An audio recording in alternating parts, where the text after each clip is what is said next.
नमस्ते मेम साहब। मेम साहब, मैं किसान की पत्नी हूँ और बाढ़ की वजह से ना हमारी सारी फसल खराब हो गई है। मेम साहब, सरकार ने वादा किया था कि जितने भी किसानों की फसल खराब हुई है ना, उनको 50,000 रुपये मुआवजा दिया जाएगा। मेम साहब, मैं पिछले 15-20 दिन से यहाँ आपके ऑफिस के चक्कर काट रही हूँ। मेम साहब, मुझे वो 50,000 रुपये दे दीजिए। एक मिनट, किन पैसों की बात कर रही हैं आप? आपको क्या लगता है पैसे क्या पेड़ पे उगते हैं? कोई पैसे नहीं मिलेंगे आपको, चुपचाप से जाइए यहाँ से। अरे मैम, आप इनके साथ ऐसे कैसे बात कर सकती हैं? जब सरकार ने बोल रखा है मुआवजा देने के लिए, तो आप इनको पैसे दे दीजिए ना। आप ऐसे बिहेव नहीं कर सकती इनके साथ। ओए, तुम कौन हो?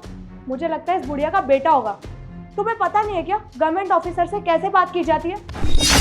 तुम्हें पता भी है इस पोस्ट पर आने के लिए कितनी पढ़ाई करनी पड़ती है, कितनी मेहनत करनी पड़ती है। और हम लोगों ने ना इसलिए इतनी पढ़ाई नहीं की है कि तुम लोगों का यहाँ पे आंसर दें। तो हमारा टाइम वेस्ट ना करते हुए तुम दोनों यहाँ से चुपचाप निकल जाओ। और तू बुढ़िया, क्या बोल रही थी तू कि बाहर खड़े होके वेट कर रही थी? तो बाहर खड़े होके वेट ही कर, जब बोले ना अंदर आने के लिए तब आना, समझ आई? देखिए मेम साहब, मैं हाथ जोड़ के विनती करती हूँ, मुझे बाहर मत निकालिए। अगर आप पैसा नहीं देंगे ना तो मेरे बच्चे भूखे मर जाएंगे और मैं अपनी फसल कैसे उगाऊंगी? मेम साहब, मैं तो आपसे मुआवजा लेने के लिए आई हूँ। देखिए मेम साहब, मैं पिछले 15-20 दिन से आपके ऑफिस के चक्कर काट रही हूँ। मेरा काम कर दीजिए मेम साहब, मुझे मुआवजा दे दीजिए। और मेम साहब, अगर एक बार मेरा पैसा मिल गया ना तो फिर मैं यहाँ कभी भी नहीं आऊँगी। फसल खराब हो रही है तो हम क्या करें? ठेका ले रखा है क्या हमने तुम लोगों का? हाँ, एक तरीका है जिससे तुम्हें पैसे मिल सकते हैं। ये है ना तुम्हारे डॉक्यूमेंट्स। अगर मैंने इन डॉक्यूमेंट्स पे साइन कर दिए तो तुम्हारे पैसे मिल जाएंगे, राइट? हाँ मेम साहब, आप जल्दी से साइन कर दीजिए ताकि मुझे जल्दी से मुआवजा मिल जाए। तुम्हें क्या लगता है कि मेरे सिग्नेचर इतने सस्ते हैं? इतनी आसानी से मैं सिग्नेचर कर दूंगी? हरगिज़ नहीं। अगर तुम लोगों को पैसे चाहिए तो वो सिर्फ और सिर्फ तब हो सकता है जब मैं इस पर साइन करूँ, और इस पर साइन मैं तभी करूँगी जब मुझे पैसे मिलेंगे। इसके लिए ना तुम्हें 25,000 रुपये अभी देने पड़ेंगे। मेम साहब, मैं आपको 25,000 रुपये कहाँ से दूंगी? मेरे पास 25 पैसे भी नहीं है और मैं तो आपसे खुद 50,000 रुपये मुआवजा लेने के लिए आई हूँ। मेम साहब देखिए, ऐसा मत कीजिए ना, कृपया करके मेरा मुआवजा दे दीजिए ना। मैम, आप ये क्या कर रही हैं? इनको इनके पैसे देने के बजाय आप इनसे खुद ही पैसे मांग रही हैं। ये तो रिश्वत हुई ना, भ्रष्टाचार है ये। मैम, आप इनसे बहस मत करिए। मुझे लगता है इन लोगों को ना बिल्कुल अकल नहीं है कि किसी ऑफिसर से कैसे बात की जाती है। अनपढ़ गंवार है ये लोग।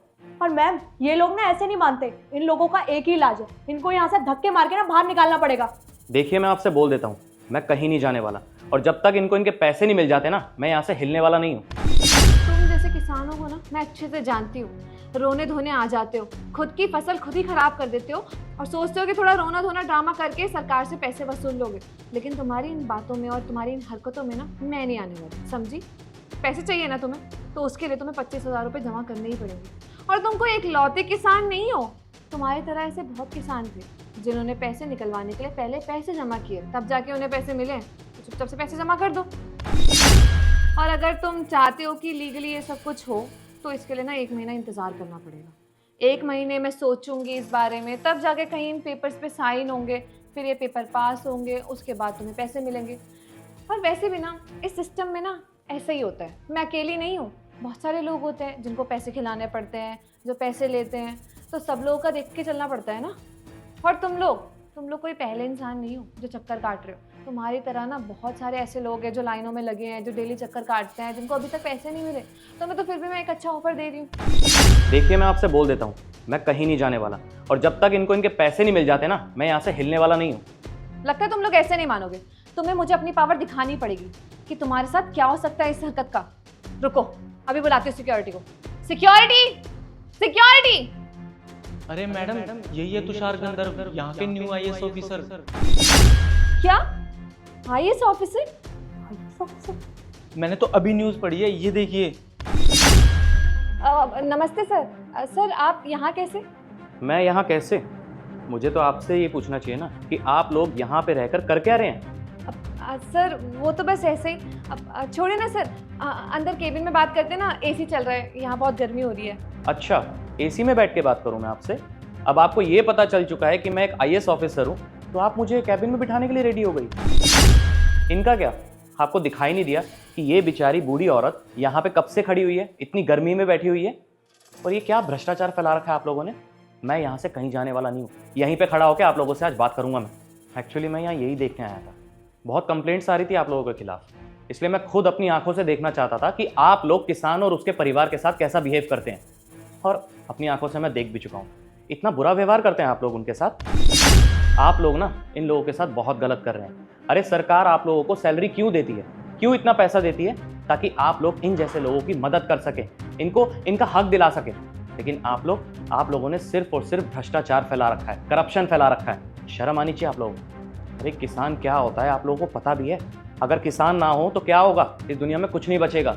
और इनकी वैल्यू बहुत इंपॉर्टेंट होती है, आप लोगों को ये समझना चाहिए। और आप लोग क्या कर रहे हैं इनके साथ इतनी बदसलूकी कर रहे हैं, शर्म नहीं आई आप लोगों को? अरे ये बेचारे पता है क्या करने जा रहे थे, सुसाइड करने जा रहे थे। वो तो मैंने इनको रोका कि मैं आपको आपका हक दिला के रहूँगा, आप चलिए मेरे साथ। अरे ये बेचारे इतने मजबूर हैं कि बारिश में इनका पूरा सामान बह गया, पूरा घर ढह चुका है। अरे आप लोगों को इनकी मजबूरी समझनी चाहिए, इनकी हेल्प करनी चाहिए। लेकिन आप लोग क्या कर रहे हैं, इनके साथ इतनी बदसलूकी। अरे एक किसान ही होता है जो हम लोगों के लिए अनाज उगाता है, और वो खुद अनाज का मोहताज हो रखा है। अरे सरकार ने इन लोगों के लिए मुआवजा इसलिए निकाला है कि अगर भगवान ना करे इनके साथ कोई दुर्घटना घट जाए तो इनको इनका हक मिल सके, पैसा मिल सके सरकार की तरफ से। लेकिन आप जैसे कुछ सरकारी कर्मचारी क्या करते हैं इन लोगों के साथ, इन लोगों का ही पैसा खाते हैं। अरे सरकार इसलिए सैलरी देती है आपको, वो सैलरी क्या कम पड़ जाती है तुम लोगों को? शर्म आनी चाहिए। इन बेचारे गरीबों का हक खाते हुए तुम लोगों को ना डूब के मर जाना चाहिए। खाना तो खाते होंगे ना आप, 3 टाइम का, वो भी रोज खाते होंगे। आप लोगों को क्या लगता है कि वो खाना, वो अनाज कहाँ से आता है, दुकानों से? नहीं, किसान मेहनत करता है ना खेतों में, हल जोतता है, पसीने बहाता है, तब जाके वो अनाज दुकानों तक पहुंचता है, और दुकान से आपके घर तक पहुंचता है, और आपके घर से आपकी प्लेट में, तब जाके आप लोगों का पेट भरता है। अरे आप लोगों को शर्म आनी चाहिए। आप लोगों को तो किसान की इज्जत करनी चाहिए, सबसे पहले उनका काम निपटाना चाहिए। और आप लोग क्या कर रहे हो, उन्हीं किसानों से उनका हक छीन रहे हो, उनसे रिश्वत ले रहे हो।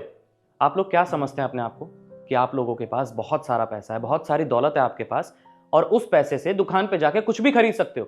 लेकिन शायद आप ये भूल रहे हो कि उस दुकान से किसानों की वजह से अनाज आता है। अगर किसान अपना काम करना छोड़ देना तो आप जैसे बड़े बड़े लोग, पैसे वाले लोग ना भूखे मर जाओगे। कहाँ से आएगा अनाज? और मुझे तो ऐसा लगता है कि आप लोगों को मेरी बात ना पल्ले नहीं पड़ रही होगी, क्योंकि आप लोग ना ढीठ हो चुके हो रिश्वत खा खा के। अरे किसानों की आप लोगों को इज्जत करनी चाहिए, और उन्हीं के साथ आप लोग इतना गंदा व्यवहार कर रहे हो। आप लोगों ने इतनी पढ़ाई कर रखी है, आपको तो समझदार होना चाहिए। अरे आप लोग क्या करते हैं कि इन किसानों से उनकी ईमानदारी का, उनकी अच्छाई का फ़ायदा उठाते हो, उनसे रिश्वत लेते हो। लेकिन अब से ऐसा बिल्कुल नहीं होगा, क्योंकि मैं आप लोगों को इसी वक्त आपके इस बड़े पद से निष्कासित करता हूँ, सस्पेंड करता हूँ इसी वक्त। सस्पेंड? सर प्लीज़ ऐसा मत करिए। We are really very sorry, हम अपने किए पे बहुत शर्मिंदा हैं। सर प्लीज़ हमें माफ़ कर दीजिए, प्लीज़ सर। क्या सॉरी? आप लोगों को सच में ऐसा लगता है कि इतना सब कुछ देखने के बाद भी मैं आपको माफ़ कर दूंगा? ये छोटी मोटी गलती नहीं करी आपने बहुत बड़ा पाप किया है। आपने किसानों से उनका हक छीना है, उनसे रिश्वत ली है। आप लोगों को तो इतनी आसानी से मैं नहीं छोड़ूंगा। अरे आप लोगों की वजह से ही ना हमारे देश में आज भ्रष्टाचार फैला हुआ है, करप्शन फैला हुआ है। अगर आप जैसे एम्प्लॉयज़, सरकारी एम्प्लॉयज़ अच्छे से अपना काम करेंगे, ईमानदारी से अपनी ड्यूटी करेंगे और गरीबों को उनका हक दिलाएंगे, तो आज हमारा देश पता नहीं कहाँ से कहाँ पहुँच जाएगा। लेकिन वो आज थोड़ा बहुत पीछे क्यों है पता है? आप जैसे चुनिंदा लोगों की वजह से, जो सिर्फ और सिर्फ भ्रष्टाचार का साथ देते हैं और उनसे उनकी रिश्वत लेते हैं। तुम जाओ। और मैंने अपना फैसला सुना दिया। अब आप लोग इसी वक्त यहाँ से जा सकते हैं, आप लोगों को सस्पेंड किया जाता है। चले जाइए अब यहाँ से। सॉरी सर, प्लीज़ हमें माफ़ कर दीजिए, हमें मत निकालिए, प्लीज़ सस्पेंड मत करिए। हम वादा करते हैं आज के बाद किसी इंसान के साथ ऐसा कुछ भी नहीं करेंगे। चुप रहिए आप लोग, बहुत सुन लिया मैंने आपका। आपको जो बोलना था आप बोल चुके हैं, और आपकी सारी सच्चाई मेरे सामने आ चुकी है। अब चुपचाप यहाँ से निकल जाइए, वरना मुझे लीगल एक्शन लेना पड़ेगा।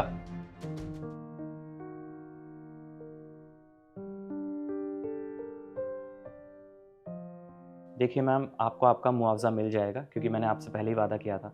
तो आप जाइए और अपनी खेती कंटिन्यू करिए, ठीक है? और आप अपना और अपने परिवार का भी ध्यान रखिए। साहब आपका बहुत बहुत धन्यवाद।